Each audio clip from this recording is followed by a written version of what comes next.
So that's also, Rabbi, keep in mind, that's assuming that the Jewish people have a good translation of the Bible. I can't tell you how often I hear that. There's no such thing as a good translation. This is a misnomer. I'll take a second on this, if I may, William. Yeah, I actually want you to. I want you to.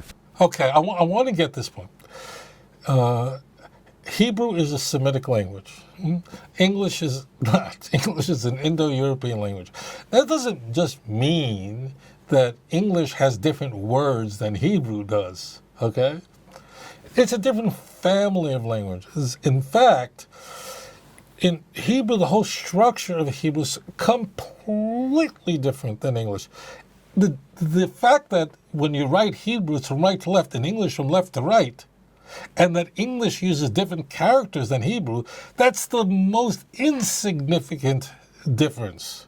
The difference is, it's just for right now, just take out of word, it's two different families of languages. And if I wanted to make a word-for-word translation, as I take a Hebrew word and under it, I would put the English translation of it, and you have those interlinear books.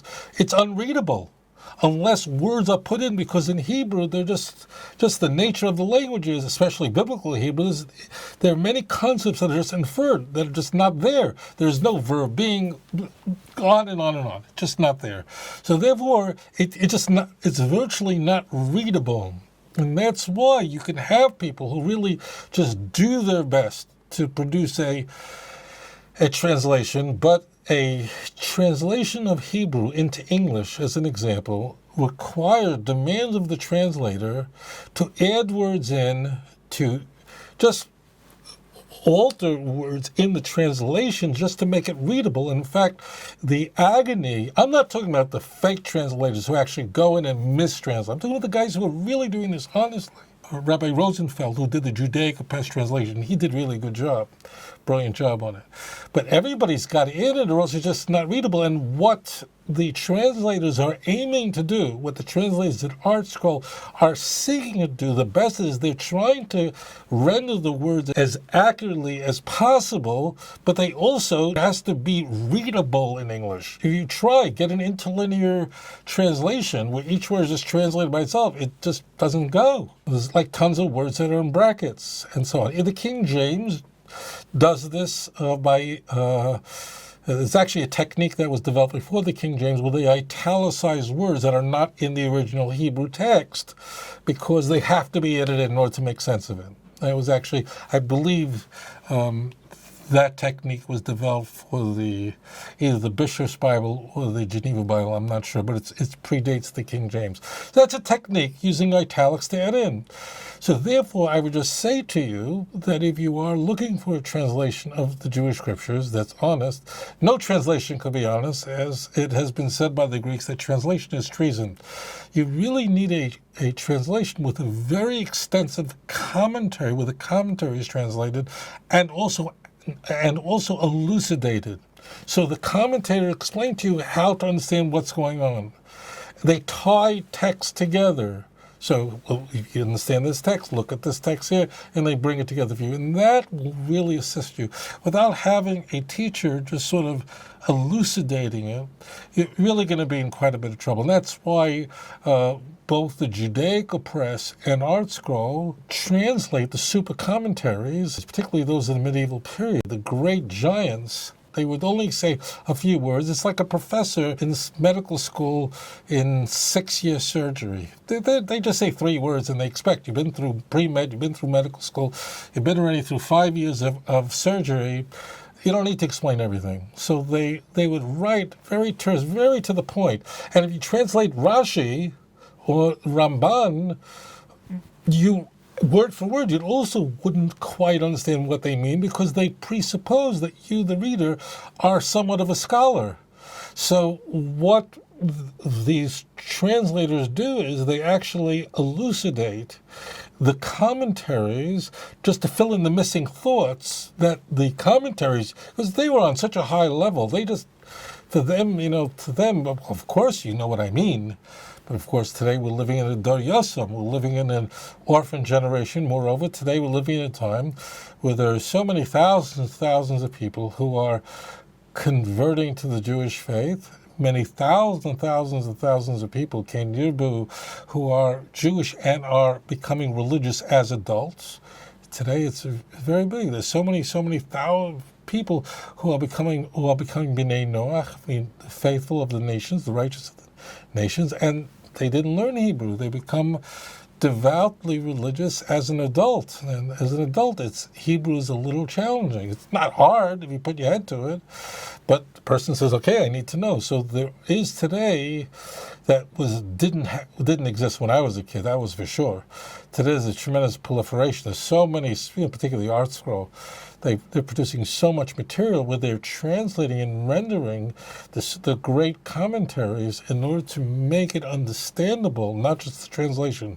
So when you go for a translation, go for one where the commentary has been translated as well. And therefore, final point, don't get one where you have only 2 lines of commentary. It's not enough. Get the ones where Isaiah is separate, and then the 90% of the page is commentary. In this way, slowly they'll explain to you, unpack it, and then you'll be able to understand it better. But there is no such thing as translating it. That can't be. All you can do is you try to get close, but you have to, it's got to be readable or else you won't even know it's flying. So that's the struggle that translators go through.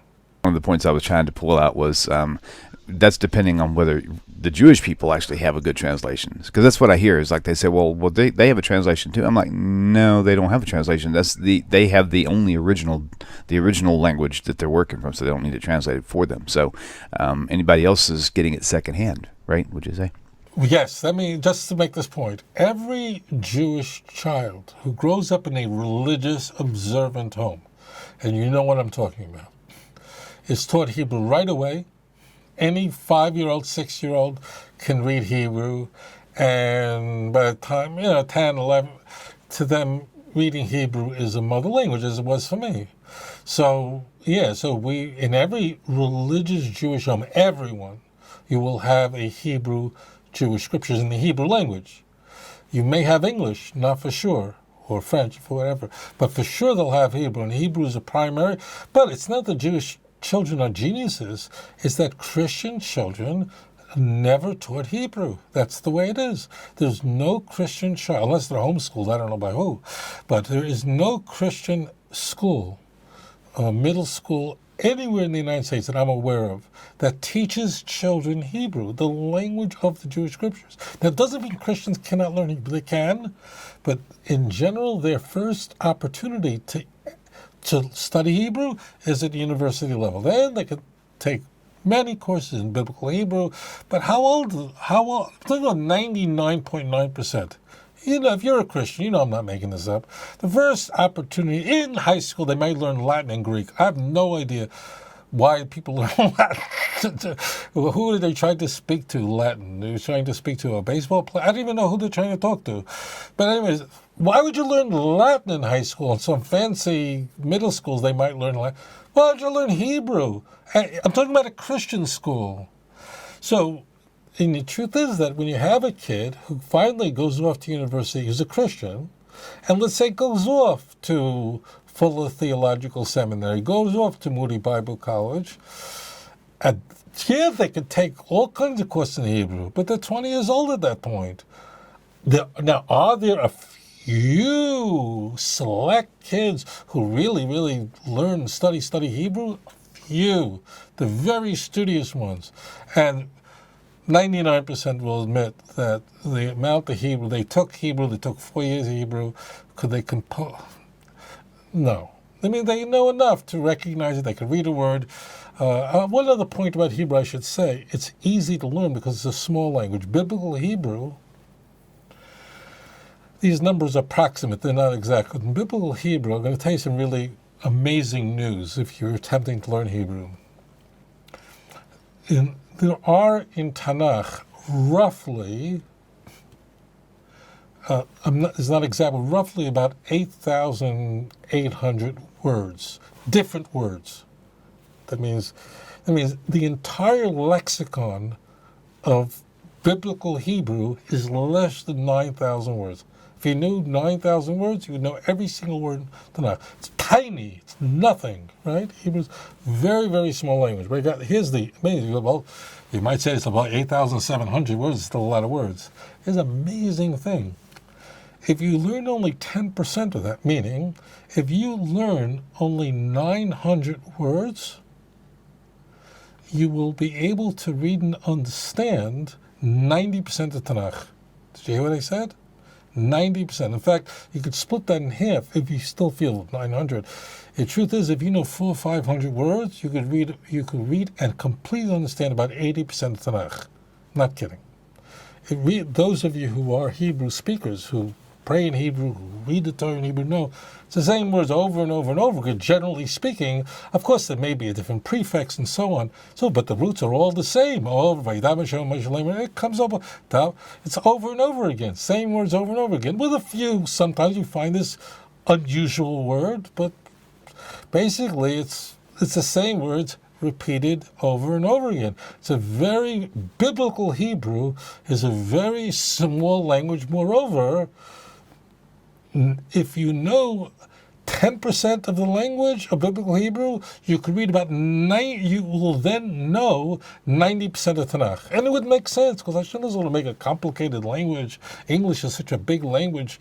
Like they say, if you only know 1% of English, then you're already like Shakespeare. Because English is a language so big. You ever watch a spelling bee? They have on television, they have a spelling bee. Or saw on YouTube, you watch these kids get up, who are 4 years old, they're still wearing diapers. Could you spell as a palapam, blang, blang, blang? Anyway, how is this kid going to know the answer to that? And the kid spells it perfectly. You go, my gosh, I didn't even know there was such a word. The English language, is enormous. I don't even know. They say Shakespeare, whatever he knew, 10% of the language, whatever it is. Hebrew is the exact opposite. We don't have any of these over redundancy of words.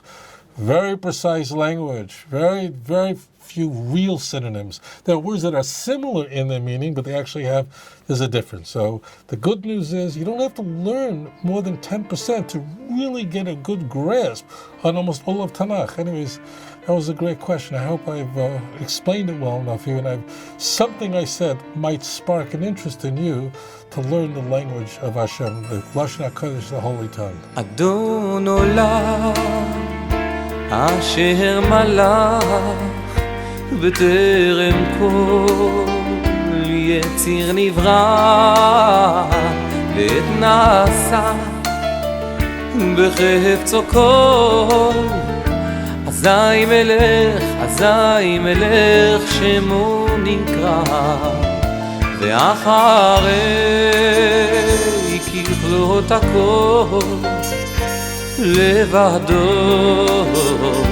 ימלוך נורא